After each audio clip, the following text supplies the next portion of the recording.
mabasag pa Kaya rin. kapag magpapadala kayo guys, talagang safety pack nyo yung inyong mga gamit kasi hindi natin na inaasahan yung mga pangyayari, pwedeng sumabog yung ating mga ipapadala, kaya safety pack talaga guys. Yan guys, nasa kalahati na ako ng kahon at malapit na itong matapos, malapit nang mapuno, kaya sobrang worth it yung ating pagpapak rito guys. Nakakatuwa lang kasi guys, sobrang dami niya. Tapos mapapakinabangan talaga sa Pilipinas. Ayan, bumili rin ako ng tablecloth para sa sa table, yun. Tapos, ano pa ba yan? Marami akong binili, kahit napkin binibili ko dito guys.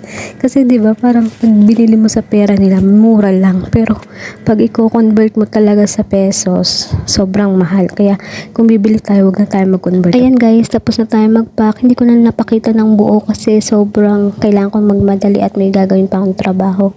Pero yan na po yung lahat sa isang kahon.